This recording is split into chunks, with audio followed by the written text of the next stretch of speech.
Welcome, race fans. This is Paul Page, the voice of IndyCars. And today we're excited to present another IndyCar event brought to you by the Dark Horse IndyCar Series. From the Unzers to Mears, Foyt, and Andretti, now it's Corley, Peterson, Davies, Gardner, and Teague. You can expect high speeds, incredible wheel-to-wheel action, and intense drama that you could only get in an IndyCar. So sit back and enjoy your favorite drivers from all over the world take the track. Dark Horse IndyCar drivers, start your engine.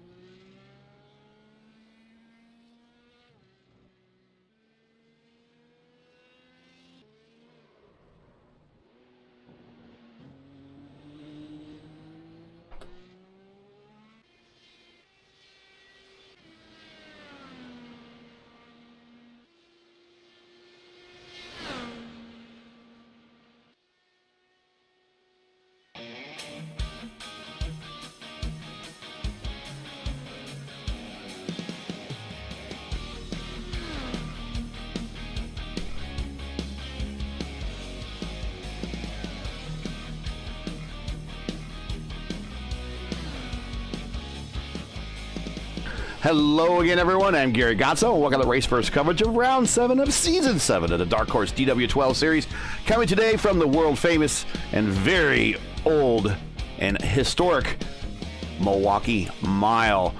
Joining me in the booth is our driver expert, the Catalyst, Andrew Wood. Andrew, good to have you back again here. Next week, he'll be driving one of the mini Indy 500s that is coming up in the month of May. But before we get you there, we got you here. Talk about Milwaukee, man. This is, it looks a lot easier than it really is to run this place. This place is actually quite hard. Yeah, Milwaukee is one of those tracks where it's much faster than you think, but it's also a track where you have to drive really slow and have a lot of patience, especially when you want to get back on throttle for these two short straightaways. This track is iconic. It's a track that everybody loves. It's a fan favorite, and it's back on the regular IndyCar calendar this year, which is very exciting for everyone. So I imagine that people are going to be reared up and all sorts of excited for what's to come for the real life IndyCar series coming up in just a couple months here. Yes. And of course, in the history of IndyCar, there actually been more IndyCar races here in Milwaukee than at Indianapolis. A lot of people don't realize that. For the longest time, even into the AAA and USAC years, they ran 2 races a year here. We'll talk about that here a little bit, but minute 30 left to play here in qualifying. Peterson on the provisional pole, 171.424. Stouffer right next to him, 171.2. Watching Jim Herrick make his warm-up laps to hit his teammate Craig Forsyth underway. We have 16 cars here to qualify tonight. It should be a pretty exciting race. 16 cars around this place may seem like not so much, but on a very short track like this, the leaders are going to run the traffic rather quickly. Exactly. So it's something that the drivers are going to have to contend with all night, especially as it gets into the later stages of the stint. There you see the weather on the screen. Track temp 79, air temp 66. So track temp shouldn't be a factor. What do we got for pre-race intelligence on fuel runs? Looks like on a full fuel tank, drivers can do between 40 to 45 laps or so. I believe 42 is the number for the full fuel burn that I learned from some of the drivers on the grid. But if you really want to save the fuel, you could probably get to the high 40s. But if you want to do this on 2 stops, you're going to have to commit very early to lifting and saving all the fuel you can. I'm not sure it's going to be the fastest way around here, but some of these drivers have done weird things in the past, and it could be a good strategy play for any sort of late stint caution. Yeah, even if you go with the 42-lap number, you're making 3.5 stops. So that means you're making 3 full stops and then a 4th stop there for a splash at the end. So we have just gone green and checkered now in this session. Qualifying is over. Let's get the starting lineup in here for the 150-lapper here at Milwaukee.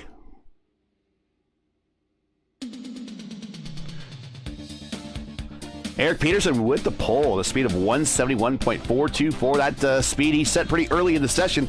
It held out. Matty Wagner, P2, 171.317. Look at the difference there, 0.013 in the time. So close. In fact, everybody in the top 10 wasn't even a tenth of a second separating them. Rafi Eckert, 171.2. Christopher, 171.2 as well. Craig Forsyth, 171.18.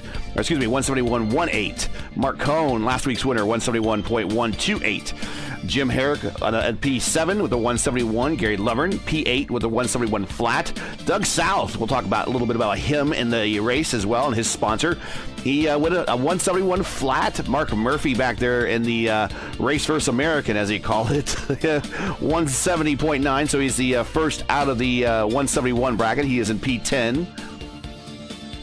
Moving on, Charles Teed, 11th. Eric Schaus, our points leader, I believe, 12th. We'll look at the points here momentarily. Jeff Heisong, 13th. Pagero, 14th.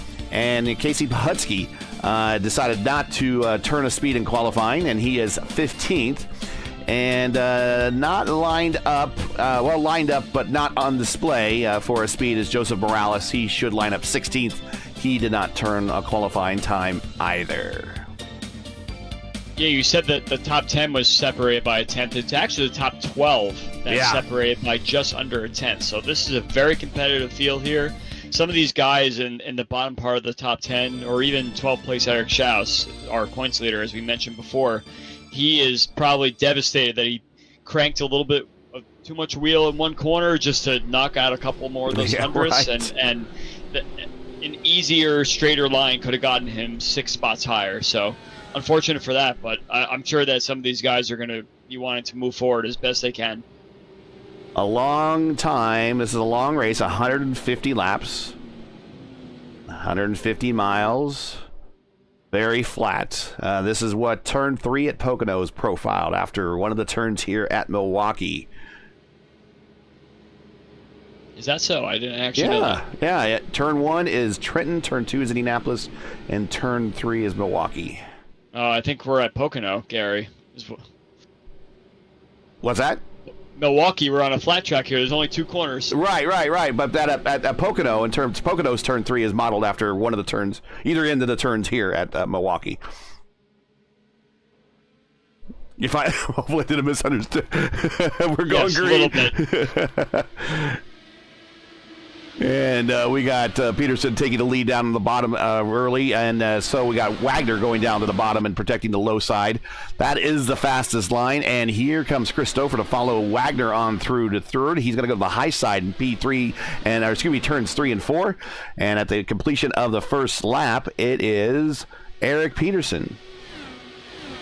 Yeah, we saw Iker Pagero make a couple moves on the outside in turns 1 and 2 to start the race. He's sitting nicely in P11 right now, but this is quite a hornet's nest from about P2 on back. Everybody's too wide going into the turns 3 and 4.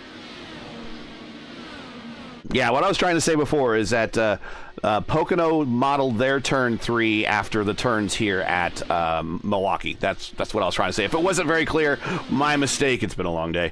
But when they chose to build Pocono, they really built it for IndyCars in mind.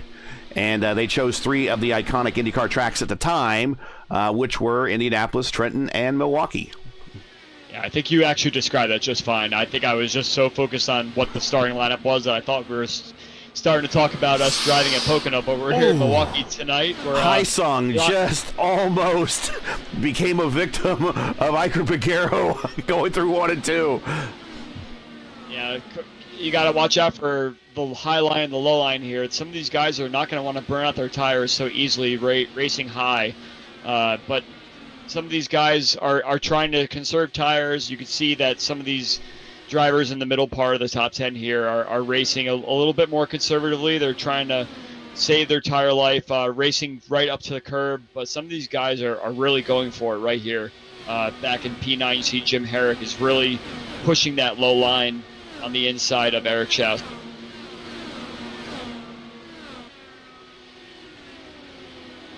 And as these tires go off that turn 4 and turn 2 wall, come up to greet you rather quickly on exit. You know, it's very competitive here. We got Eric Peterson with quite a lead out front. He's about 1.5 seconds ahead of Matt Wagner in P2.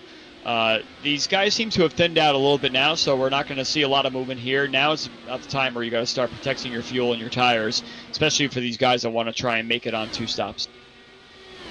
This battle back here from 6th, 7th, 8th, 9th, 10th, 11th, 12th is all nose to tail at the moment.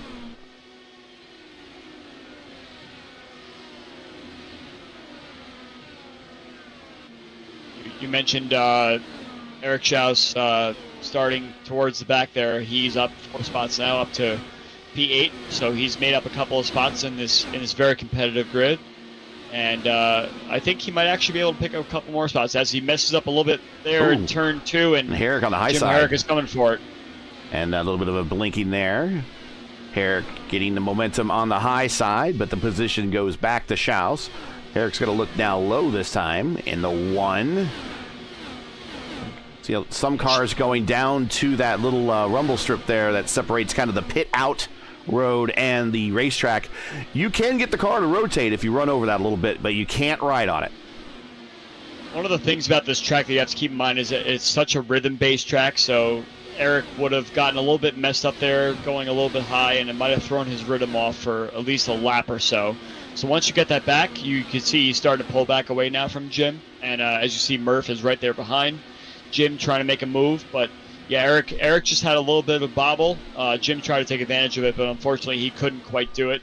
But I think Eric is really on the move here. I think he's going to try and see if he can protect his tires enough, but also try and find 1 or 2 spots more as he moves his way forward.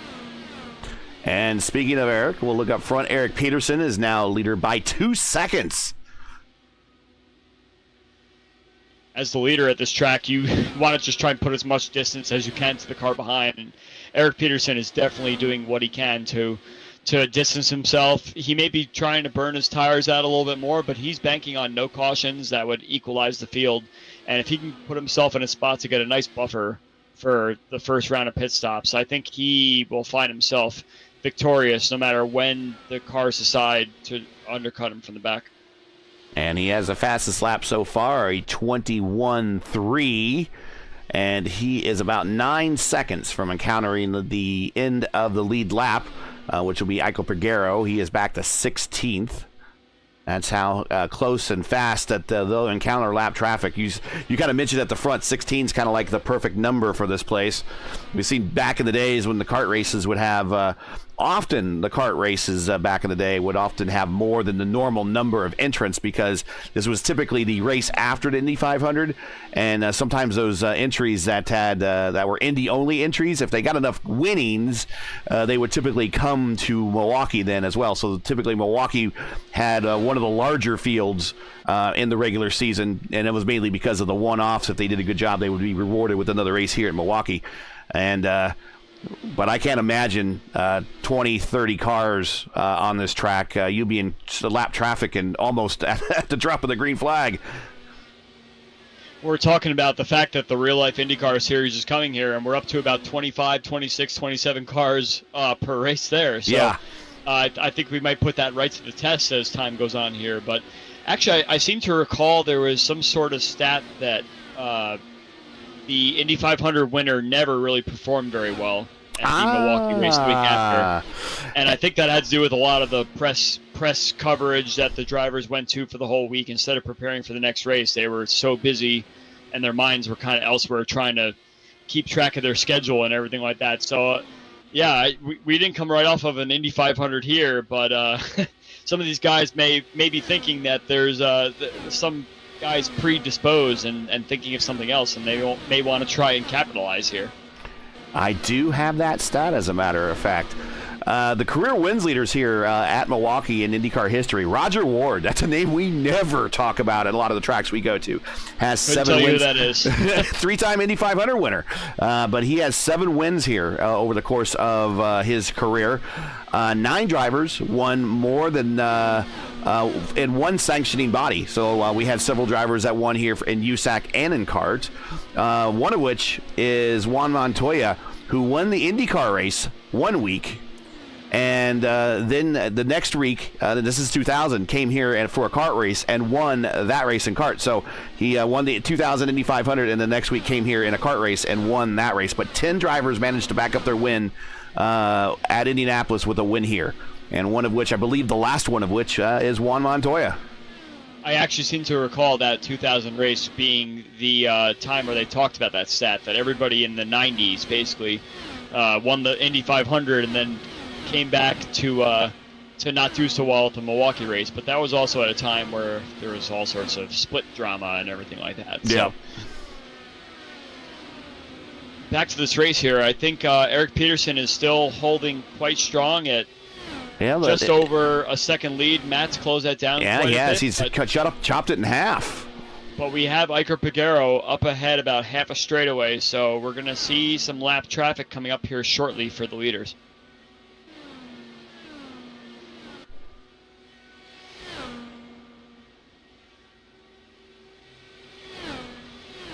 Seems that most of the field has kind of strung out a little bit. I really don't see much fuel saving going on, so I don't see many people. I don't see many people going past this 42 to 45 lap range. So everybody's on a 3-stopper right now. It all just depends on how you want to try and undercut your opponents ahead. So, if it were me, I would probably want to pit somewhere in like the mid 30s, like lap 35 or so, and get this whole train going and see if you could beat someone out of the pits. Just try and do a better pit stop than the drivers around you, and may come out with a couple spots difference from where you are right now. Riding on board with Matt Wagner. Lifts a little bit on the exit of 4 down the front straight. Any little bit helps, right? So yeah. if you know you're catching the leader ahead and you can save a little fuel in the process, that'll give you a couple extra laps to stay out if you so choose, if your tires really aren't screaming too much. Or you could just pit at the same time and take less fuel, which would shorten your pit stop a little bit. So watch this line for Peterson. Watch this line for Peterson in 1. Watch him as he get. Last time he actually went below the rumble strips to the left side. Wheels went right on the rumble strips and won there. He didn't do it this time. I think he's in the wash now, Piguero, and he's trying to get that car to rotate. Of course, this is the first time today that he's encountered lap traffic. When you come up to a car entering turn 1 here, you got to try and gauge and measure their speed, their line, all sorts of stuff to try and give yourself the best opportunity to put the car a lap down if you must. So it looks like Eric is taking the lower line into 3 and 4 here, and I think Iker might try and pull over and let him go. I would predict he'd be staying high exactly as he is. Yeah, there he goes, right on the rumble strips to kind of get the car to rotate. I don't hear Wagner shifting. I think he's just staying in 1 gear at the moment. Normally, when I've raced here before in the past, whether it be the 18 or even this car, there was a great deal of shifting going on, but he's keeping it in 1 gear at the moment. Does that help at all with fuel saving? It definitely has an effect on it for sure, but if you're in second place and you're trying to keep tabs on the car ahead, you want to try and keep momentum more than anything. You could save some fuel if you're keeping the same amount of momentum going through the corners, and as you see now, Matt is within a second, so he's able to keep up and keep in the draft. Like, draft may not seem such a big thing on such a short track like this, but it actually does matter, where you could stay and get the same amount of speed just sitting behind a car that you can if you were actually racing full bore. And last week's winner, Mark Cohn, now looking on the backside of Chris Stouffer. Cohn to the inside.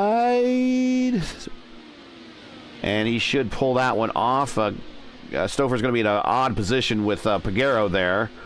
Actually, he might be able to use that draft to help him pull down the back straight. Piguero gets out of the way, side by side through 3 and 4. Getting close quarters through there. Good handling by both those guys. Position belongs to Cohn, but he doesn't quite own it yet. He hasn't quite cleared him. And now he's cleared him. Great racing by these two guys. Stouffer tried to hang on the outside, but it looks like all the grip is on the inside of the track right now. No matter how you try and take the corner, I think taking the inside line is the best way to go, even with the state of the stint that these guys are in with the current tires they have.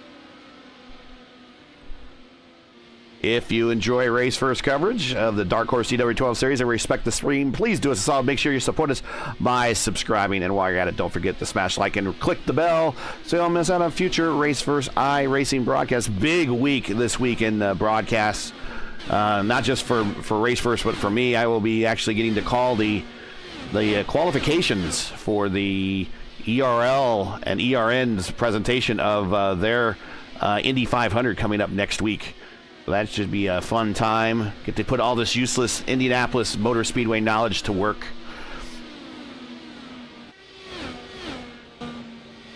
Looks like Mark Cohen's lap times are actually starting to increase a little bit, so he was definitely holding back a little bit from where he was behind Stouffer. So I think he actually might be trying to close on this group ahead. He's last week's race winner. He has a bit of confidence, and I'm sure he's tried to strategize quite a bit to see how he can pick up a couple spots here. So Mark is starting to move forward a little bit. His last lap was 21.6, and he just hit a 21.7, which kind of matches the leaders a little bit. Yeah. But every 10th counts, especially if you're trying to catch some cars ahead. And if he has a good pit stop, he might be able to find himself ahead of one or two cars. Well, ahead. Let's fast forward to pit stops just a little bit. Tell me about getting on this pit road. It's definitely something that you need to practice. You can't just come into a race in Milwaukee here and just expect to pit cleanly. So when you come out of turn 4, it's wise just to stay to the left, try and roll yourself down and enter pit lane pretty cleanly. So there's a little bit of a notch there as you turn into the pit entry. It's easy to do if you know what you're doing, but if you don't know what you're doing, you can easily find yourself inside those barrels right there on the pit entry. So it is like when you're at full speed, it's a little like threading the needle through there. It looks like Chris Stouffer may be one of the first people to pit here as I'm listening to the driver comms. So lap 39 looks like he's about to come in. There he is. It's like threading the needle. You have to aim the car and get it on the rev limiter or the speed limiter, excuse me, and then keep it out that far right lane. Now find your spot, make the turn in, hit your marks. And that's just half the battle right there. Now he's going to get the service done, new tires, full of fuel. And then when he gets off pit road here, watch this. You see the green cones coming up right here. Going to disengage the limiter. The car will tend to spin out right there immediately if you're not very careful.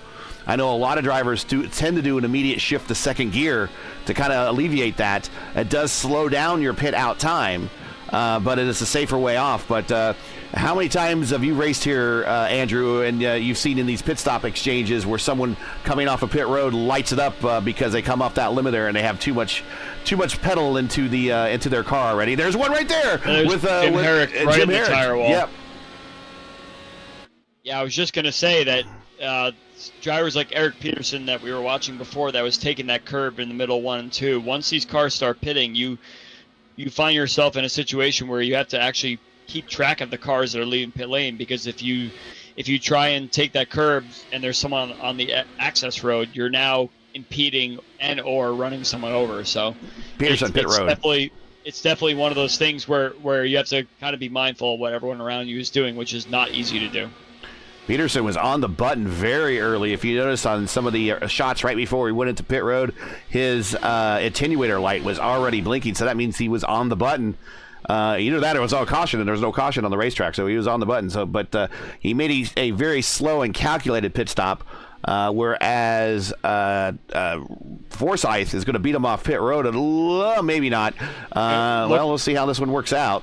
There they go. Like Eric gave him quite a bit of room there. Yeah. Trying to be a little courteous. Eric knows he's fast. He doesn't have to do anything wild to keep his position, and he's had a couple of bad races recently. So if he keeps himself in a spot where he knows he could be it's going to be a good result for him. But let's see where Stouffer winds up with all this, as he was the first one to pit, and he possibly could have undercut some folks. It looks like actually Stouffer is ahead of Forsyth right now. So Stouffer is now jumped both Craig and Eric Peterson.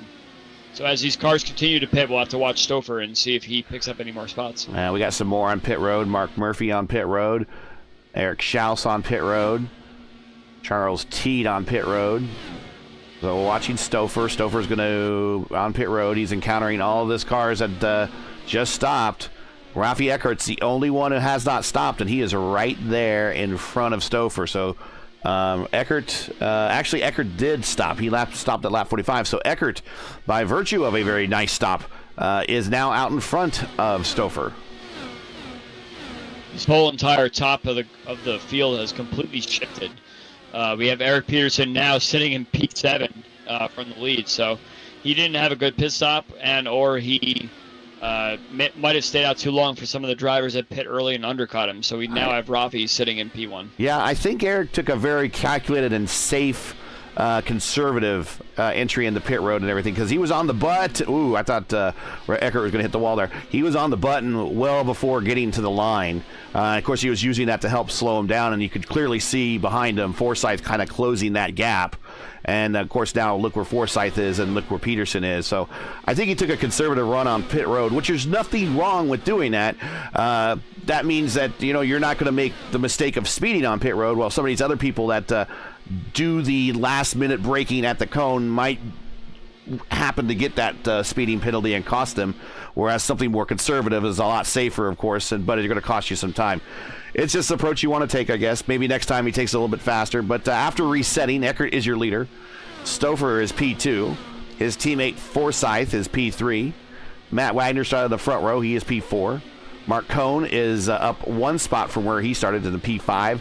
Schaus is up 6 spots. He is the biggest gainer of the day in P6 there.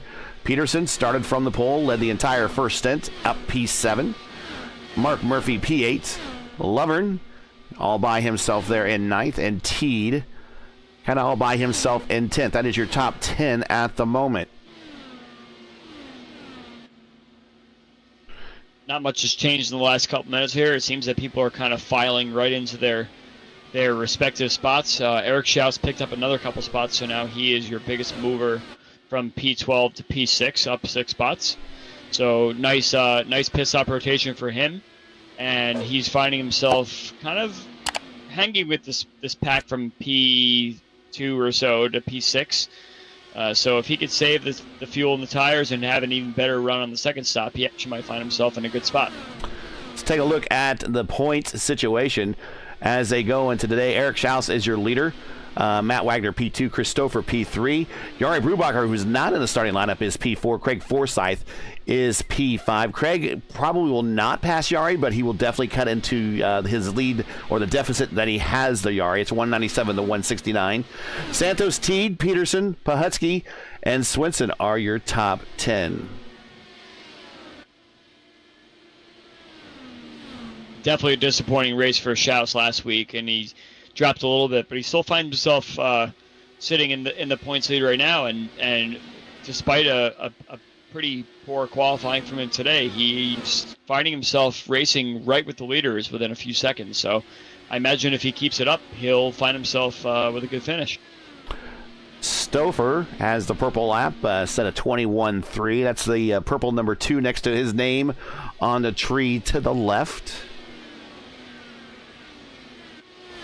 Lap traffic is encountering, or the leader's now encountering lap traffic, and I think Stouffer got the aero wash of Pagero. That opens the door for Forsyth down low. Forsyth is probably going to get the position. Not quite, not clear, but they're still racing side by side at the line, and the Stouffer holds them off. Forsyth tucks back in, going to go high this time and do 1 and 2. Now, remember at the last lap last week with these two, Stouffer tried to move and it didn't really work out so well, so these two are finding themselves within battle yet again, and hopefully it comes out a little better this time. And now Matt Wagner has joined this battle. Mark Cohn and Eric Schaus are not far behind. Yeah, you're right. I was just getting ready to put the camera on Cohn there. He is right there. A very interested looking party there going on there. Forsyth to the inside of Stouffer going into 3. 58 of 150 in the books already. We are cruising. That's what happened when we get a lot of green flag racing. And when are we looking for next stops already? Next stops are, again, as we stay green, not that far away, really. Yeah, I'm checking. I want to make sure I want 3 wide, 3 wide, 3 wide to 3. Oh, boys. Wow. I'll let you take that one away and explain it. I just, there was they managed to hold all their lines. I mean, those are three really good drivers, three drivers that are very, very skilled in the open wheel IndyCar, whether that be the 18 to 12 or some of these guys even in the IR05, and they managed to each hold their line in a three wide abreast battle for position going through 3 and 4. And you're really not supposed to do that, but they held on. Stouffer might have just kissed the wall in 2. Very close, but I don't think quite enough there. And I'm sure they're getting very frustrated with this lap car up ahead that's not giving them any sort of luck, which is allowing Rafi to pull away lap by lap here. And now the gap is about 4 seconds. But Stouffer was our first pitter last go-around. He pit at the end of lap 39 into lap 40. So I would say in the next 20, probably 10 laps or so, 10, 15 laps, you're going to see Stouffer come in again. As long as he pits by lap 75, he's right on the money to do the 3-stopper, which we're going to see everyone do tonight. So I think Stouffer will come in probably around like lap 76, 77 or so, I'd imagine, especially if he needs to find some way to get out of this big battle he's in. No tire limits. They can throw on as many sets of rubber as they need to. Cone to the inside of Forsyth, going into 1 now.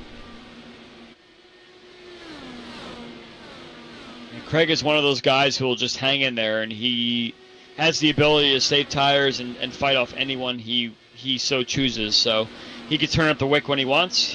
Craig! As he comes very close to the wall. Commentators cursed him there because Cone's going to take P3 from him. Of course, Cone driving that Tom Sneva throwback. Tom Sneva is actually, I believe, one of the drivers that did back up his Indy 500 win with a win here in Milwaukee. He won his lone Indy. Saw that. Very, very close to contact there, but they... Go ahead, Gary. Yeah, I saw it. We had it right there. I don't mind the reaction because I was kind of thinking the same thing. But no, Tom Sneva as well backed up his lone Indy 500 win in '83, I believe, with the win here. I think it was a last lap pass even. I have to go back and watch that. But a very exciting. I know the history of IndyCar Milwaukee races haven't been terribly exciting, but there have been some races before in the past. That's one of them. Check it out. It's on YouTube. The 83 Milwaukee Indy 200 here. Yeah, it looks like Rafi is flying. Oh, he's right gone. Now. He's absolutely gone. He's doing 21.4s consistently lap after lap, and the guys behind can only manage a 21.6, so he is putting a nice gap on the cars ahead, and his tires don't seem to be bothering him at all. So he's going to be the one to beat at this point of the race. Things might change later on, especially if we get a caution, but looks like Rafi is on it right now.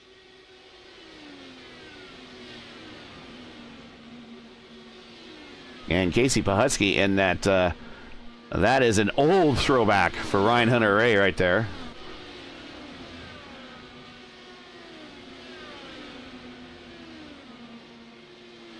That looks like the first car I saw Ryan Hunter-Ray driving at the first Indy 500 I went to. I think that's it. Yeah. Back in mid 2010s. Yeah.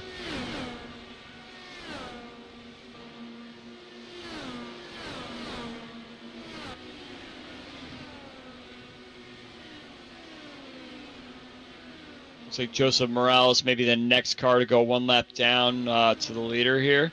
Yeah, he's in that Marco Andretti throwback, I believe, for the Nesquik car. He's having a pretty quiet race as far as I'm concerned. Yeah.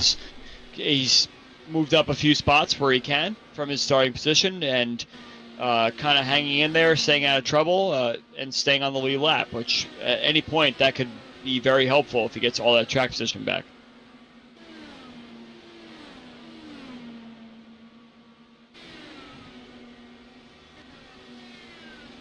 I believe we're going to be coming up to pit stops again here within the next 3 to 4 laps or so.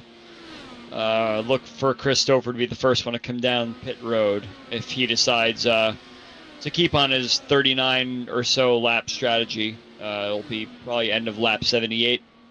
Or he may try and run this one very long, especially because he has clean track right now. He may want to just run the tank dry and see what happens from there as long as his tires are hanging in there.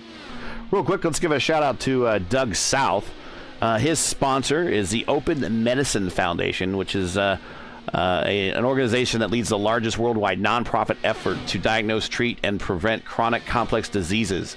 One of the diseases, unfortunately, Doug suffers from, myalgic encephalomyelitis. I hope I said that right. Now, I pretty much did, and Doug says it's hard to say, but it's even harder to live with. And I believe he has a very good point.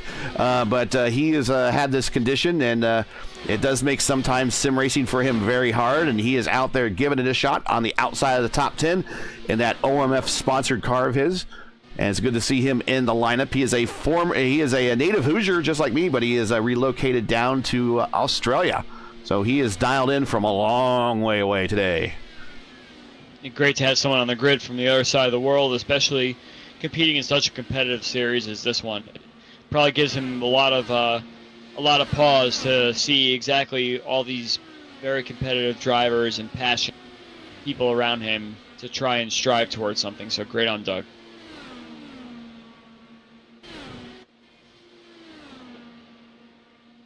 Meanwhile, back up front, Rafi Eckert now extends the lead to 7 seconds. And that Leaner Energy livery of his. He is the defending DW12 champion of the VOR DW12 series, so he knows how to run these cars very well, as he is the current reigning champion there right now. And he is our current leader by 7.5 seconds now, and he has right in front of him Jim Herrick. Joseph Morales. Not too far down the road from him, so he'll be encountering him very soon. I was going to say pit road. Yeah, I was going to say that it seems to have settled out a little bit here. Rafi is taking quite a lead, and I'm not sure what some of these guys in P2 to P6 need to do to try and outsmart him and catch him, but they got to figure something out very soon because we're more than halfway through this race now, and it seems to be that some of these guys haven't quite figured it out. Yeah, it's not very often we see a wampum like this on an oval. I mean, that's 8 seconds might as well be 10 miles.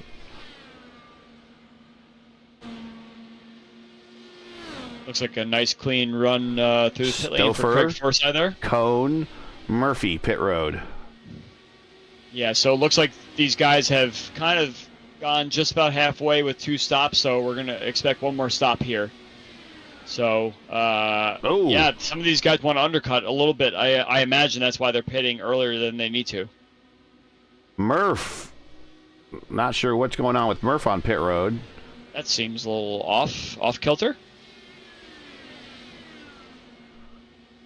Unless he had to bail for some reason.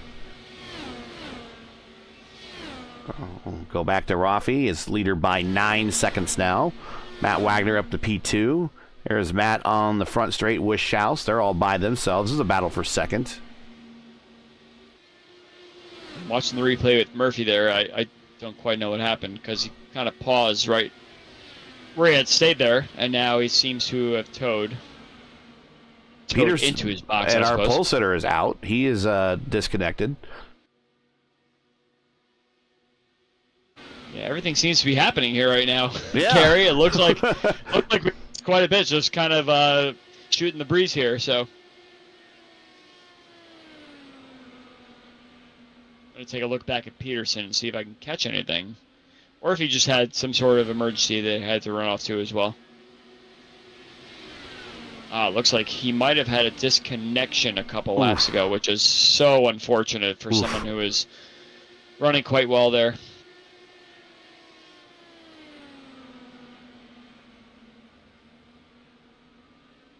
Yeah, I remember as just debugging here, getting onto the service and wanting to make myself reliable, and Eckert blinks out right there. Has his front wing, okay, now it reattaches. I remember going round and round with my ISP, just trying to get the optimal settings on my line that would equal that was on my cable modem, which I personally owned. And going round and round with them just to kind of optimize everything, and it took some work, But if you don't have a good connection, I mean, you're kind of seeing what happens. Well, Rafi's not necessarily a bad connection. He's just coming in from a million miles away right now. He's down in South America. Watching a pretty stiff battle here with Joseph Morales and Doug South. Looks like they're staying out, not quite pitted yet, but they're completely going at it here, side by side through 1 and 2, and then again through 3 and 4. I think Morales might have a run down the front straightaway here. Eckert, pit road. So it looks like Eckert might have done the full 42-42 as we're on lap 87 now. So he's running the tank out dry each way. So when he comes out of the pits, let's see how much of a gap he may have gained on the cars behind. Schaus now is your leader. He stopped last on 46, so we expect him any time. Yeah, and again, 46 is good for a fuel safe situation, but you can't make it to 150 with 2 46s. No. He would need like a 54 to do a 50-lap stint at the end. So we imagine that we'll see him coming in here very shortly. Eckert is out in front of Stouffer. That's the key battle right there. Schaus hitting pit road. Teed now going to pick up the lead just by staying out. Unless he makes that turn down the pit road, which he is right here. Teed coming to pit road. It's going to hand it over to Eckert. And that should end our pit cycle this time around. And Stouffer is a lot closer than the margin was last time between first and second. In fact, it was a big... Oh, my goodness. Stouffer really had the roll out of it. That was Joseph Morales. I don't know if Morales knew that Stouffer was coming. And now they're 3 wide down the backstretch going into 3 and 4. That's going to cost Stouffer big time. Time-wise, he actually had about 2 seconds to Eckert. Now it's 4 seconds. That last lap was just bad. Wrong place, wrong time for everything. That was a lot of cars and a lot of movement at the same time that poor Chris Stouffer probably didn't really see coming. There was a car leaving pit lane. There was a car coming down low. There was all to play for there. But it looks like Stouffer managed to avoid trouble there. But the 3 seconds that he picked up during that pit stop rotation seems to have expanded now, especially as he had to basically stop for the car exiting pit lane and the car that was coming down off 1 and 2 there. So unfortunate for Chris Stouffer, but yeah, we have a full pit stop rotation done again now. Yeah, so one more, yeah. We're gonna probably just equalize out here and go for another full green flag stint. If you're just joining us, welcome. This is Race First coverage of the Dark Horse DW12 series coming to you from the Milwaukee Mile. We've completed 94 of a scheduled 150 laps. Make sure to smash that like button, subscribe to the channel so you don't miss out on the next race. Chris Stouffer is now 4.2 to the leader. So you mentioned that Eric Schaus had stayed out the longest. He has now picked up yet another spot or two. Yep. Climbing his way from below the top 10 start. Now he's sitting in the top 5 position, and he's battling Mark Cohen. And the fact that he stayed out the longest, if he keeps his trend going, he's going to have the shortest pit stop right at the end of the race, which may be all it takes to pick up a spot or two for on track, whereas he can't pick it up while he's actually racing. So if he's able to stay out for another 45 laps or so, he'll have a very short tank of fuel to fill, and he may even skip the tire if the tires are heating and living and not wearing as much as they want. Then he could probably pick up a couple spots just by not taking tires as well. There is the track temperature situation, 77 degrees Fahrenheit, 66 ambient. Jeff Drake in chat wants to know, Andrew, do you like Sundrop? I guess that's who's that car? That is Putski's. That was Casey Putski, yeah. Unfortunately, Jeff, I have not had Sundrop before, so. I don't think I have either. I have had the Monster, or not the Monster. What was the energy drink that Marco Andretti had on his car? Venom. I haven't had the Venom. Yep. I haven't had the Venom energy drink either. So, unfortunately, I haven't supported much of the Andretti Autosport sponsorship beverages of sorts. So, when I'm in the Midwest, I'll have to try some Sundrop and see how it tastes. But I can't answer that question, Jeff. I'm sorry. So, a question for you: when you, I don't know if you recall when these cars ran regularly on the series. So, from 2012 to 2017, they have that LED on the airbox. Currently, if you see right now, I'll try to zoom in on. I can't get a closer zoom in on Eckert, but you see the 0-1 on the airbox that says he's in first place. And then now also, if I look at Stouffer, his car will say 0-2 on it for second place. Back when these cars ran, when they would go into the pit, that would turn into a bit of a stopwatch, and it would show people how long that they were in the pit. I believe also on road courses, it would blink if the driver was on push to pass. Maybe with such a push to pass, maybe with such a push to pass controversy that we're currently going through right now, maybe they need to have a blinking LED on the car to signify when they're on the button or not. That would be something. You'd see the rear wing now has some LED lights. I like those. That blink when they're stalled or something like that. So, I think it'd be very easy to show some sort of LED impersonation once the cars go on the push to pass, but. That would be very bad for the cars that are following, showing that they're trying to defend from being passed from. So, yeah, it's good for the fans. I think the LED was mostly for the fan situation and not so much for the cars around them. So, I don't know if that would be a good thing or not for the whole health of the series. I thought I saw someone said Formula E or something uses some sort of light to let people know, like lights above the their roll cage, their roll bar, that will blink or something if they're on push to pass or something like that. I could be wrong. If someone in the chat knows what I'm talking about, go ahead and fill me in. But yeah, there's one other series that I think I saw some video of here since St. Petersburg Gate. That showed when push to pass was being activated. But anyways, we're watching Mark Cohn back here in fourth. He has Eric Schaus, the points leader, right on him. Yeah, Eric Schaus is not wanting to sit where he is. He has been on somewhat of a fuel save, as we mentioned, but he wants by Mark Cohn, and he wants by Mark Cohn very soon. So he's been trying to set him up for a couple laps now. Hasn't quite got the clean air on the exit. Yeah, that's the first time he's had the nice clean air on the outside to make the run. I actually think he's got some sort of momentum going into turn one. A little bit of doing a little bit of a crossover. I think he's gonna have him into three. Oh, Cohn, a bit of the fade down to the bottom. That's not a block. If he moved up again, that would have been a block. That's a great move on the outside. Eric been taking Cohn the outside coming to pit for road. quite a while. So this Cohn coming to pit road early for his final stop. Yeah, we could do this in about 43, 44 laps. He went 26 laps on that stint. So I think Mark is hoping that there is a caution sometime in the next, 20 to 25 laps or so that would springboard him to the front and get him to the end. But you got to do quite a fuel save from here to make it to the end.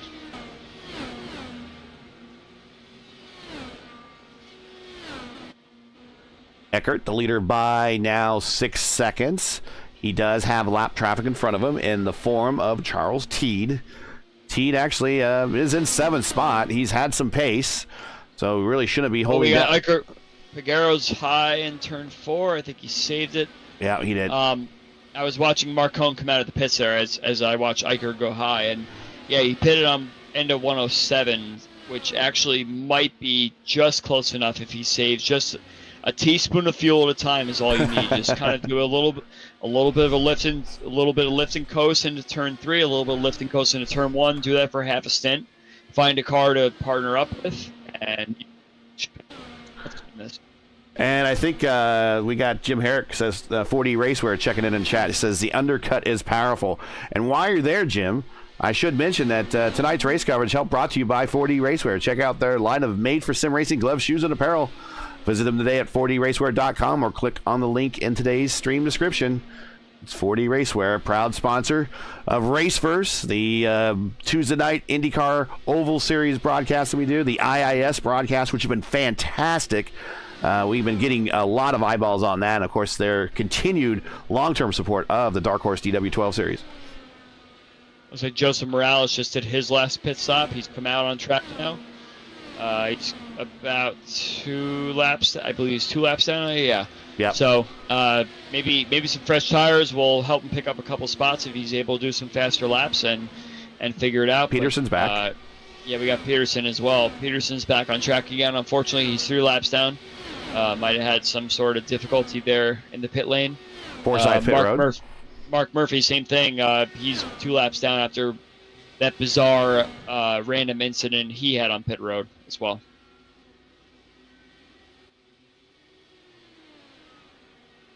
Nice clean stop from Forsyth there. Don't light him up too much on the exit. Very, very carefully. Tiptoe. He was in that battle with Stouffer and I guess it wasn't Cohn, right?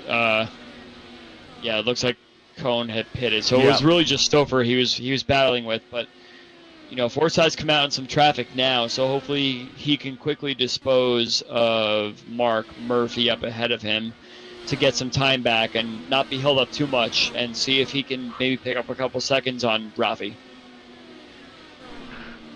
Now Doug South up to 7th. Teed in 6th. Teed now 1 lap down, so the leader is lapped up to P5. Gary Lovern, very quiet race today, very consistent, is in now the top 5. He last stopped 31. He's on 31 laps on his current stint. Last stopped on 86, so he's still looking to make his final stop. Matt Wagner is in 4th. Matty, 29 laps on the current stint. Last time pitted on 89. You mentioned Schaus as the one to watch, as possibly maybe getting to another position on his next pit stop because of how short it's going to be. Because you're going to have a short stop because of a short fill. He is 3rd. He last pitted on 91. He's 28 laps into his current stint. Yeah, Matt's had a pretty quiet race, honestly. We haven't really seen him in battles. We haven't really seen him dropping forward or dropping back or going forward.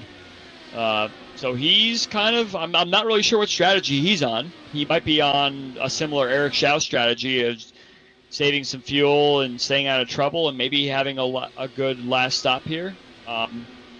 I wonder, with such few laps to go when these guys pit, will they take tires? I think they're just going to take fuel and save themselves a few seconds in the pit stop and try and just go for the end there. But got to be careful on the pit out. Eric Peterson's in the box. And he's out of the box. Nice clean stop there from Eric Peterson. Trying to pick up from whatever he fell off of there in the second pit stop, but he's back out on track now.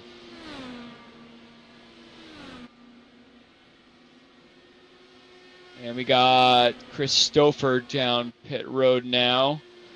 That's interesting. We'll have to see where he comes out in regards to Craig Forsyth. Gets into his box quite nicely up on the jacks. I don't see any issues. Looks like Stouffer is going to have a nice clean stop there. Where is Craig Forsyth? He's coming down the front straightaway.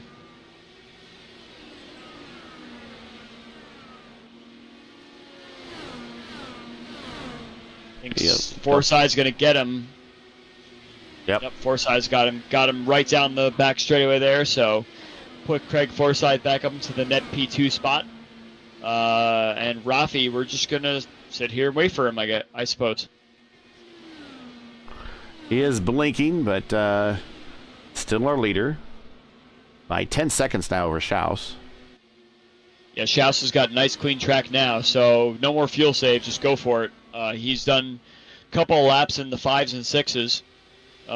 Whereas Rafi's fastest laps were in the 4s, so I don't think he's going to gain so much on Rafi necessarily, but he's running fast enough where he actually might be able to jump both Stouffer and Forsyth, and I'm still wondering if Schaus is going to take tires.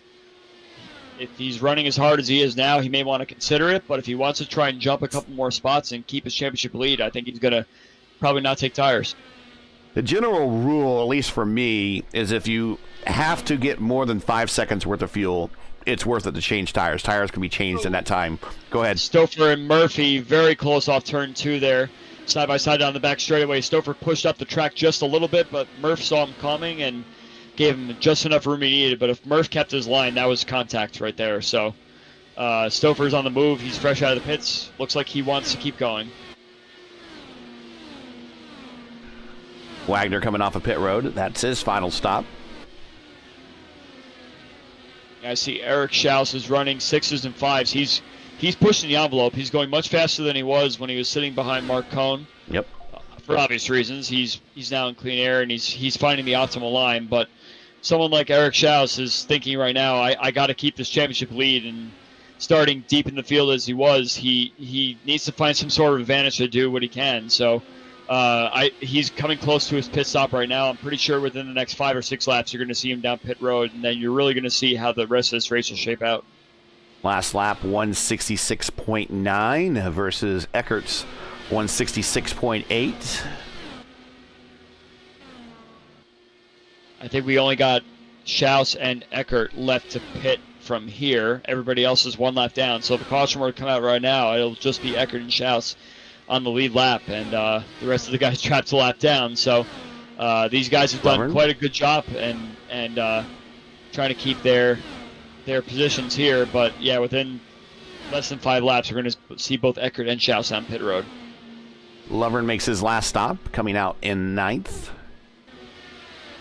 Eckert is now encountering lap traffic, and it's lap traffic that both have pace, and now he decides he's going to just use it to pit now, which is probably not a bad idea. Down to the limiter in time for the cones. Now riding down this pit road, 45 miles an hour. Going to find his spot. Yeah, and Schaus stays out another lap, so he's going to lead a lap in this race, which is something you can kind of pound your chest about. But yeah, Rafi's got a good, clean pit stop there. Comes out of the pits and just takes the access road, and I believe he's come out well ahead of Forsyth and Stouffer. Yeah, just take her easy. Very much ahead of them. So Schaus is the only one left to pit, and pray for no yellows, because if yellow comes out right now, it's dangerous for all. Well, Teed gets around Eckert for position. I believe Teed still has to stop. He stopped on lap 91. Yeah, so let's not forget Teed. 42 laps into his stint, sorry. Mahotsky also comes off pit road, so he was saving as well. And we got Jeff Song and, yes, Doug South entering pit road right now. Schaus stays out another lap, so I'm telling you, Gary, he's not taking tires on the stop. It's 15 laps to go. Just got to come in, grab some fuel and go. And this will be very interesting where he comes out. The old splash and go, stop and go. Mahotsky very high in turn 4 as Charles he's T really slow coming into the pit. Is he out of fuel? Fuel? T, you mean? Schaus was really slow coming in on the pit road. He started pitting a lot earlier than at least I anticipated, but no, he's good to go. He's still powered. Yeah, I was watching Teed and Mahotsky in turn 4. Look at Mahotsky to take the wall down. But he goes up on the jack, so he's changing tires. So he's changing the tires. Yeah. So Stouffer Forsyth come through turn 1. 7.8 2 seconds. spots down. That's a questionable call for me. But so few laps left. You just want to get in and out of the pits as best you can. And Schaus is now. We got a wreck under caution. Wow, what a turn of events that was. Oh, my goodness. Oh, my gosh. And so much for the lead for Eckert. But let's watch this again. He just coming up to speed, and that back end, whoop, and he comes right up into the wall, bounces off it, and Cohn. Just innocent bystander. Mark Cohn, last week's winner. Let's watch from his point of view. He had nowhere to go, so we'll just watch him down the front straight. He's probably ticking off the laps, saying to himself there, I'm coming to, 12 to go, whatever. We just got to get through these last couple of laps, no problem. Probably I hears on his radio that so-and-so is on pit road coming off. You might even see him now a little bit right there at the wall. If he's looking at the apex and beyond, he probably sees it. But what he doesn't see is, well, this happened right here. And there's no place to go. Yeah, I'm not really sure about this one, Gary. Like, it's not like Schaus was really trying to push it for so much. If you were trying to go for a position, I could see you trying to hustle it out of the pits, but he already lost second and third to Forsyth and Stouffer. At this point, you just kind of want to maintain exactly where you are, and he just gave himself a little bit extra stress or anxiety or something like that trying to lead the pit lane, and he kind of messed it up coming right off the curb there. Here it goes, just lights him up. And the back end comes around, tries to counter steer, gets too much of the grass. It catches right up in the wall, and poor Mark Cohen's right there when he rebounds. It's one of those things where poor Mark Cohen didn't see anything coming. So hopefully he can get that repaired. But yep. Yeah, if I were Schaus, keep your tires warm, keep everything warm, and you'll have a lot of grip coming out of the pit lane. I'm not really sure why you took the tires there. So you're just putting yourself in a spot where you have cold tires on a sketchy pit out as it is. This is the best time for you to come in and out on the same tire temperatures or similar tire temperatures to how you came in. So a little questionable there, but unfortunately that means that Eric Schaus is now out of the race and ruined any chance of a top 5. Once again, if you're just joining us, welcome. We are now on the late stages, closing laps of the 150 lapper here in the DW12 Dark Horse DW12 series at the Milwaukee Mile. This is round 7. We're currently Rafi Eckert, who has commanded the last 2/3 of this race pretty handily, is our leader, and we're coming to roughly 10 to go. Make sure to smash that like button, subscribe to the channel so you don't miss out on the next race. That next race is tomorrow night. We're going to kick off round 1 of the ISRA Xfinity Series. And that will be Murph and I in the booth for that one because I know nothing about Xfinity cars. He does, so he'll make me sound smarter, which is really hard to do. So he's the master at it. So we got Rafi Eckert, and right now I wonder if right behind him is South and Putski. I wonder if they're going to be cycled back to allow Forsyth and Wagner to get right up to the leader. I wonder if for that part of the race that timing and scoring will allow that to happen. Yeah, I think so. I think Husky's moving over, and I think South is moving back. So yeah, that we are at that leader a point where the leaders all can come together. So coming to green this time by lights out on the pace truck is Eckert, is Forsyth, is Wagner. That's your top 3. Gary Lovard, great run by him. He's in that dark green Velocity Online Racing entry. He is 4th. Chris Stouffer is 5th. Mark Cohn got repaired with his fast repair. He's not out of this yet. Charles Teed got his lap back. He's at the tail end of this group. I don't think he will be able to join the leaders. I think by virtue of, I think he must have got the lucky dog. I think they do have lucky dogs enabled on this one. So he gets that one. We're getting ready to go green. It's going to be interesting. Last 10 laps, truck pulls off. Here we go. This is the first caution that these guys have gone through. So they've been racing for 130-something laps, full tilt, and this is the first break they get. So we're going to see who overcomes the quiet and less stressful caution flag. And looks car on like the inside wall. Yes, yeah. And nope, no toe. Excuse me, no yellow, goes to a toe. So we're Eckert. Charles Teed. Yep. No, that was Peterson. Eckert continues to lead. Forsyth can't. It's not closing. Well, maybe a little bit that time. Eckert's got much younger tires, only 11 laps compared to Forsyth's 30-lap-old tires. And that might be the what's going to decide this thing. Stouffer's worked his way up around Lovern. He is now in 4th. Lovern's 5th. Cohn trying to get around Lovern now so he can get up in the top 5 and recover a little, or make this finish at least a little less painful. Yeah, I just went back to look at that incident. It looks like Peterson was the correct car in the wall there, but Teed managed to get himself into a spin behind that. Oh, okay. Unrelated. Okay. So Teed got himself going again. No yellow. Yeah, Rafi's going.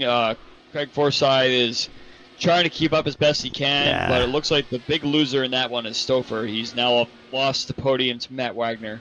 And he actually is in pit road. He hit the wall and is towed out. He is done. Unfortunate for Chris Stouffer there to hit the wall. I'm not sure what he did. We're watching the leader here. 5 to go. Craig Forsyth, and then Matt Wagner. We might actually start getting a battle for second here in the next couple laps. Wagner is 169.3 last time by. Forsyth 168.4. Mark Murphy moves up into P5, I believe that is. He is P8. Unfortunately, he's 2 laps down. Okay, he's trying to get some laps back then from Yeah. from what it seems like. He moved past Mark Cohen on that last lap, so he's got a head of steam under him. His car is completely fine. So yeah, we got the top 3 kind of spread out here. So it'll be a very anticlimactic last couple laps unless someone can put something together here.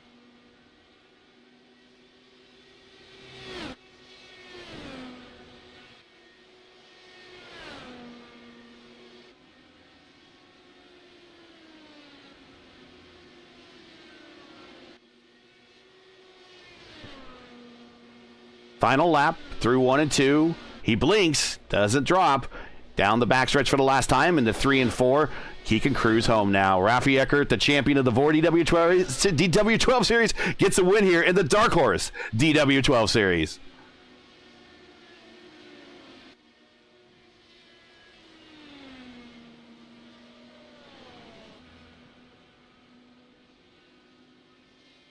That makes him the 17th different driver to get a win here in the Dark Horse DW12 series, and joins his teammate Edson Santos, who has one victory here in this series as well. Congratulations to Rafi Eckert. Let's look at the remainder of the field. Craig Forsyth, P2, another podium for him, and Matt Wagner, a solid podium for him in P3. Let me queue up the replays here real quick, and we'll get into the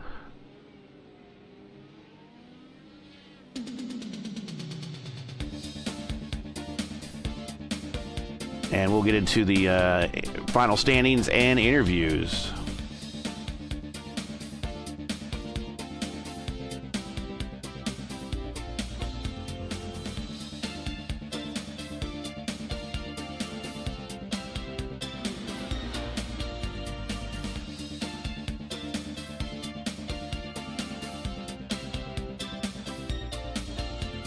All right, let's take a look at the final results here from the Milwaukee Mile.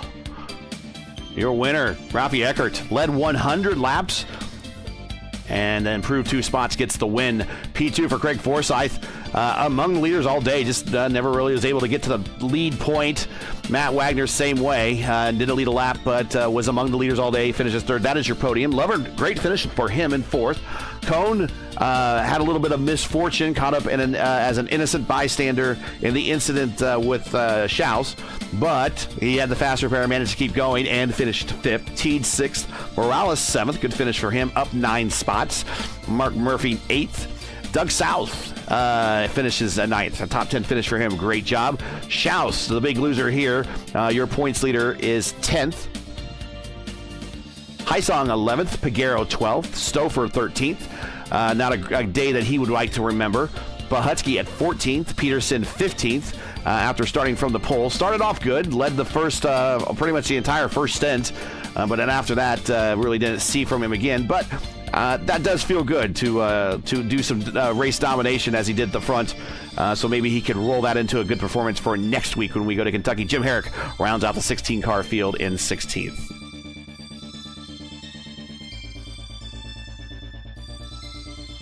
What a race it really was. There's 140 laps or so of green flag racing, and the guys had to kind of calm down and go for a last 5 to 6 lap sprint there. So it's definitely not something that they were expecting, especially when it went green for as long as it did.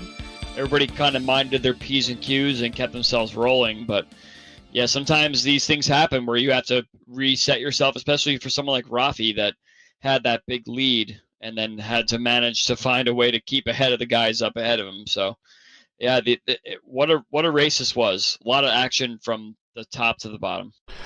Before we bring up Matty Wagner into the booth, I just want to remind everybody that tonight's race coverage has been brought to you by 4D Racewear. Check out their line of made-for-sim racing gloves, shoes, and apparel. Visit them today at 4dracewear.com or click on their link in today's description.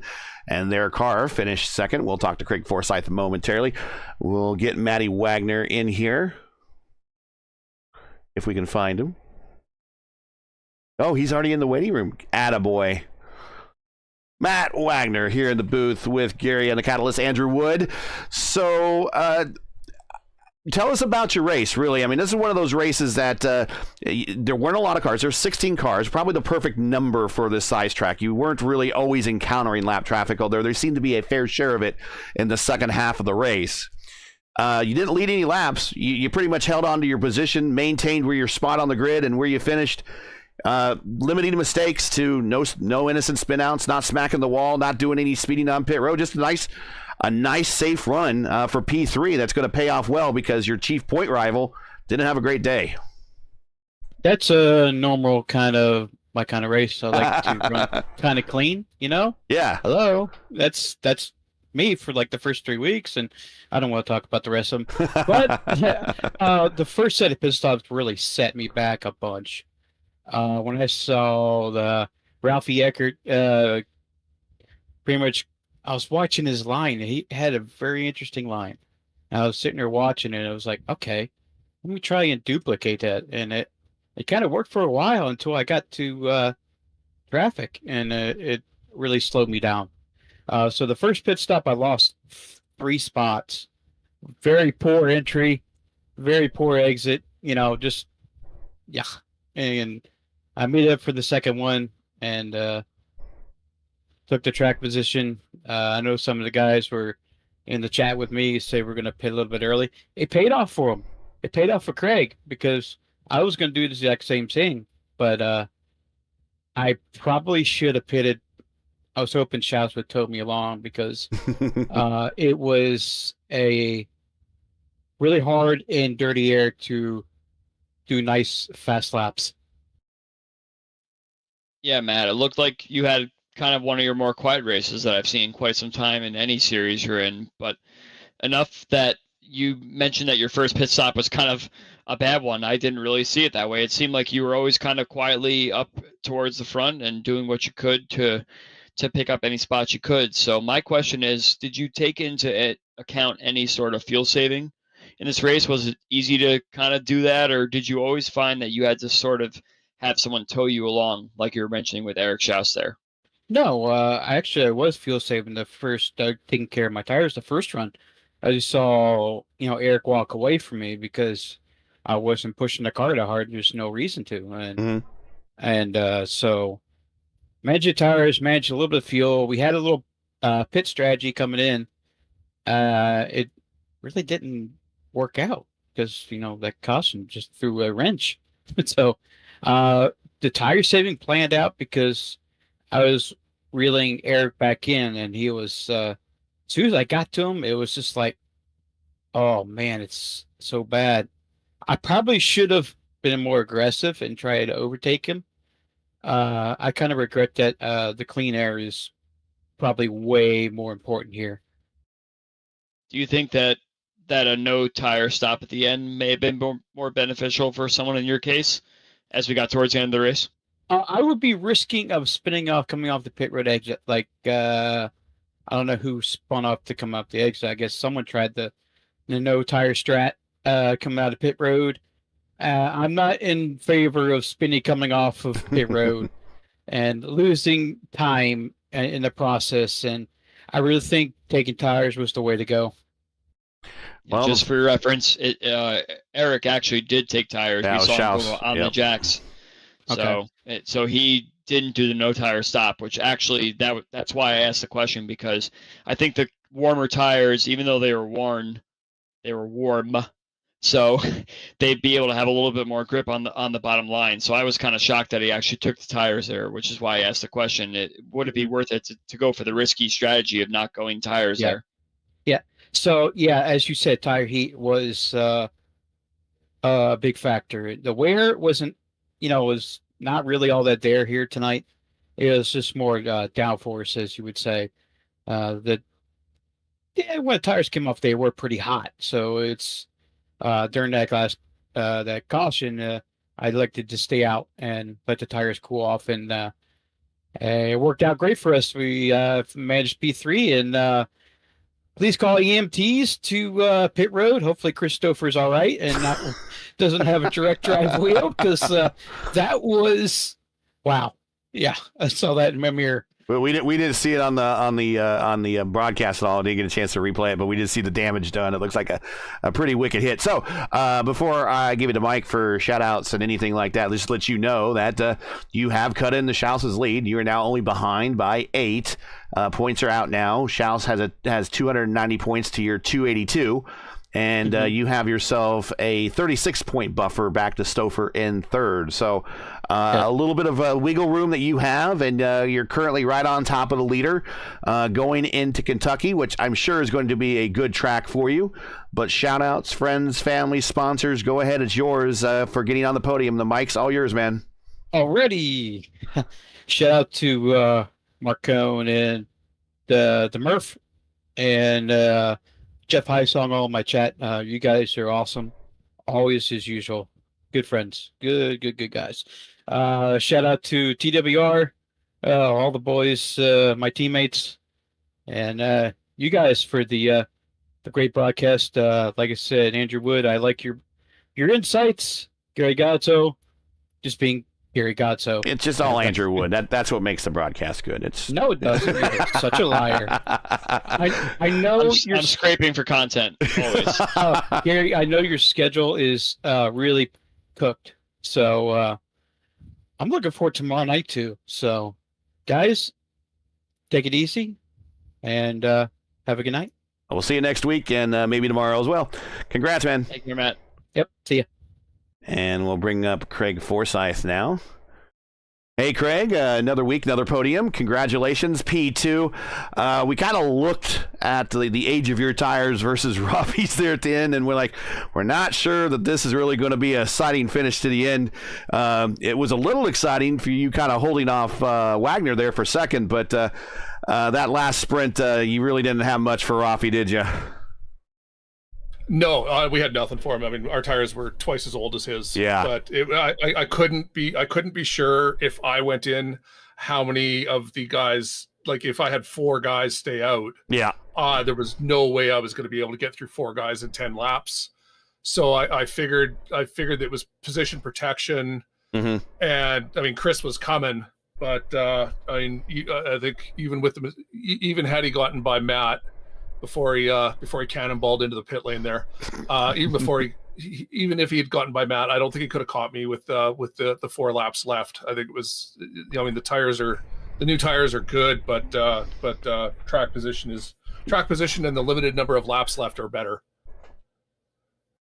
Yeah, Craig, we all know you as the fuel saver. We mentioned it 750 times during the week. So how big was the fuel save during this race? Did you find yourself actually finding a time to save fuel, or did you think that it was all about trying to get the track position you could? And if you were to save enough fuel towards the end, could you do a no tire stop? That was kind of the big debate we had up here in the booth. Well, it was different. I mean, when Chris and I were keeping up with Ralph, I think at just before the halfway point there, we were 1, 2, or we were basically, I think we were 1, 2, 3 at that point. Mm-hmm. And we spent, because we'd broken away, and then we spent a couple laps stuck behind lap traffic that we just couldn't get by, and that allowed everyone to bunch back up and Ralph to get away. At which point we're never going to catch back up to him because, leader in clean air is just gone. So at that point, I switched to, every pit stop was going to be a gamble. I'm going to undercut every pit stop. So, and that worked out. I mean, I went in fourth on the second last pit stop, came out in third, went in third on the second last pit stop, came out in second. And that was just the power of the undercut. But I mean, it's such a monstrous roll of the dice that a caution's not going to come out, because if a caution comes out, your race is over because you're 2 laps down. Well, you got to, you got to make sure that your pit lane time and your time in and out of the box is good. Plus the exit exit lane there, which was treacherous for pretty much everyone for the most part. Horrifically treacherous. I was half throttling it in second, and even then you had to dance the wheel to start getting on the power going down the back straight. It was pretty sketchy. Well, in your limited number of starts this season, we're 7 races in. You only started 4, 3 top 5s, 4 top 10s, and now you've moved up into the top 5 in the points championship to 4th. So if you keep it up, you might even have a shot here at the end for not completing the full season. So maximizing all these starts of yours is the way to go, apparently. So congratulations on yet another podium. I know you got folks and friends, family, sponsors, team bosses, teammates you want to shout out to. So go right ahead. You earned it once again with yet another podium. Yeah, thanks. No, first off, I got to thank my wife for making dinner because I'm looking forward to it. Good one, very good one. The smartest shout out yet. Yes. And no, I got to thank. Jim and Chris. Jim had the mistake on pit exit there. Luckily, it didn't bring out a caution. It just wrecked his race. But I know he was disgruntled at himself over that. But again, it's so easy to do. And then Chris just said he was not lifting. He was not lifting. He was going for it. And I think all the ambulances came and carried that poor broken back guy away. Hopefully he'll heal up for next week. So yeah, the whole 40 Racewear crew, and you guys doing the broadcast, Gary, Andrew, I love hearing the broadcast. Love watching them back. Love all our viewers. And thanks to everyone for watching. Thanks for everyone for racing. It's Milwaukee. Lap traffic dictates everything. So it was a good race, and I hope everyone enjoyed it. Well, we'll see you at the next. Go ahead. Let me jump in here for a second. So some guy breaks his back in a crash, and you want him back in the car next week. Well, that's the beauty of esports. That would be the biggest recovery time for any driver ever. Meanwhile, I'm here saying, well, I see him actually in person at the Indy 500 in a couple weeks. If he broke his back, that's not good. I think he was still doing over 200 when he hit that tire wall. So we should go to the hospital at this point. We're not expecting him to reemerge on the pit lane here, but you could do wishful thinking if you want, Craig. That's just what I have to say. It's the beauty of esports, my friend. Well, congratulations. We'll see you at the next one. But P2 tonight here at Milwaukee. Thanks, guys. Stay safe. Yeah, you too. And we'll bring up the man himself. Here he is, Rafi Eckert. First win in the Dark Horse Series. He gets to join the ranks of the winners just along with his teammate Edson Santos. Man, you put a hurt on the whole field, man. You dominated the last 2/3 of this race. And it really started with your first pit stop. Talk about that and how your race went. Yeah, that was a strong race for me. It's not a good start. I lose one position. Very, very hard to overtake anyone in equal condition. It's a very hard track to find the limit and balance the tire management and hold the pace. If you leave too much, you lose so much time per lap, and you cannot jet back after that. But I got a really fast pit stop and got the first position on lap 45. And all the race condition, tire saving, and traffic management made all the difference. Track position is out here.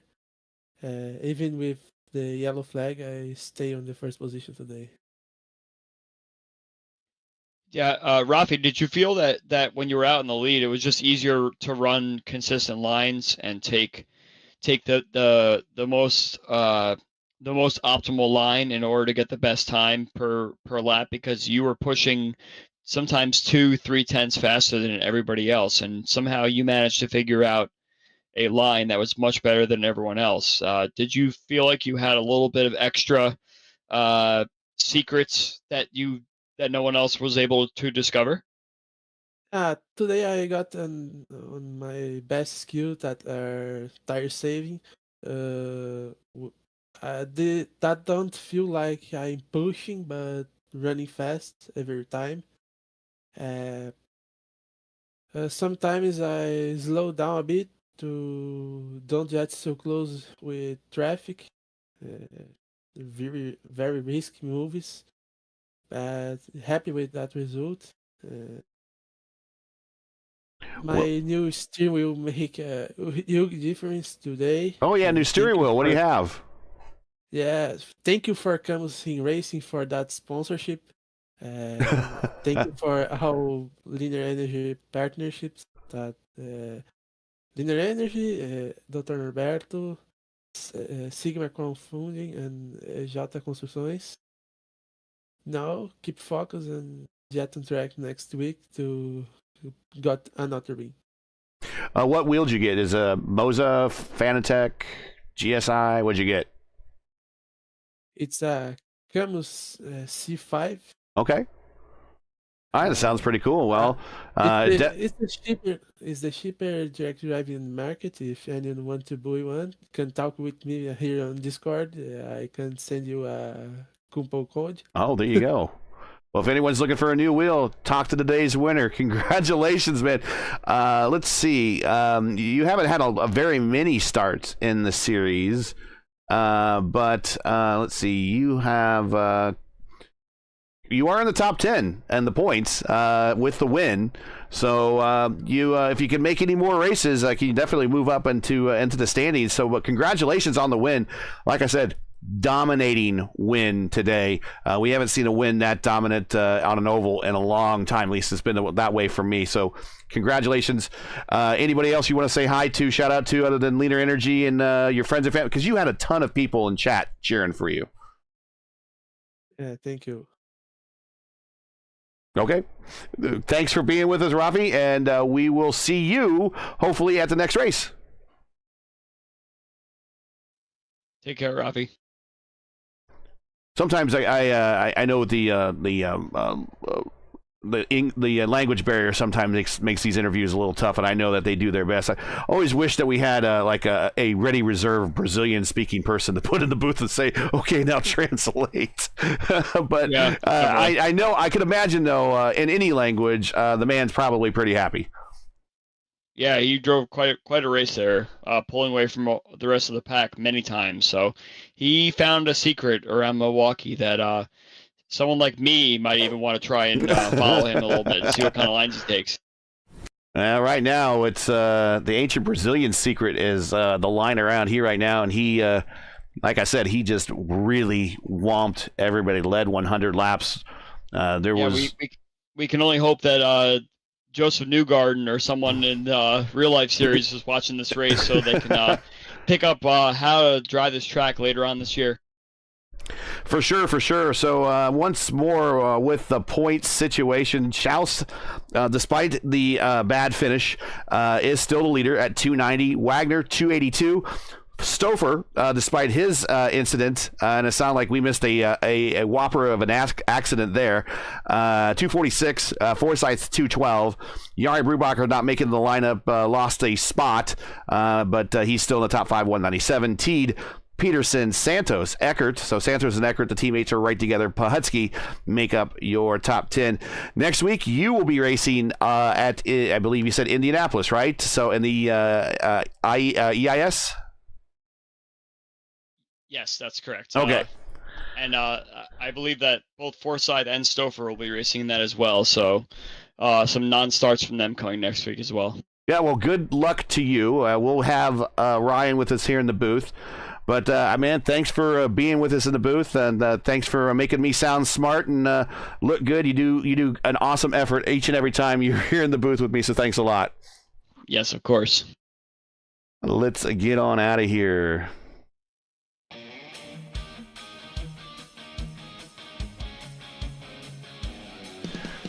We clear off all the overlays, and we'll send everybody on their merry way tonight. So that's it for today. Once again, your podium for tonight at Milwaukee is Rafi Eckert with the dominating win. Craig Forsyth, another podium, finishes P2, and Matty Wagner manages to get closer to the points lead. Finishes third, is now second in the points, just a hair behind our points leader, which is still Eric Schaus. Join Ryan and myself next week for round 8 of the Dark Horse DW12 series as the teams and drivers head to Kentucky Speedway. This should be a good one. Coverage this season begins around 8 p.m. Eastern. That's 8:00 p.m. Eastern. As always, you can find everything on right here on YouTube at youtube.com/RaceFirst. Now, as you know, the YouTube algorithm game is not an easy one, so please help support RaceFirst with the weekly grind. Leave a comment below and let us know what you thought of tonight's race. And if you enjoyed tonight's coverage, support us by smashing like in the video. Do want to thank everybody in chat that were out there cheering for you, especially the Rafi Eckert cheering section. Thanks, guys. Thanks for being part of the broadcast. If you're new, click subscribe while you got to hit the bell for weekly reminders so don't miss out on more of RaceFirst's other iRacing programming. Keep your browsers set here for the most in-depth IndyCar knowledge of all of iRacing. RaceFirst, we know what Indy means, and it's almost the month of May, so we're going to see lots of Indy coming up. Dark Horse DW12 series is helped brought to you by 4D Racewear. Check out their line of made-for-sim racing gloves, shoes, and apparel. Visit them today at 4dracewear.com or click on their link in today's description. Track cams provided by Track Cams for Gourmets. Get your own track cams for your own personal highlight reel at trackcams22.com or click on the link in today's description. For business inquiries to learn more about RaceFirst, what we do, visit racefirst.com, like us on Facebook, or follow us on Twitter. So for the Catalyst, Andrew Wood, who will be good luck in Indy next week, man, and everyone else at RaceFirst, I'm Gary Gotzo saying all happy Sunday. Thanks for watching, and all of our men and women serving in the military and as first responders, Godspeed. God bless. Come home safe. Catch us again right here next week in Kentucky for the next race of the Dark Horse DW12 series. Good night.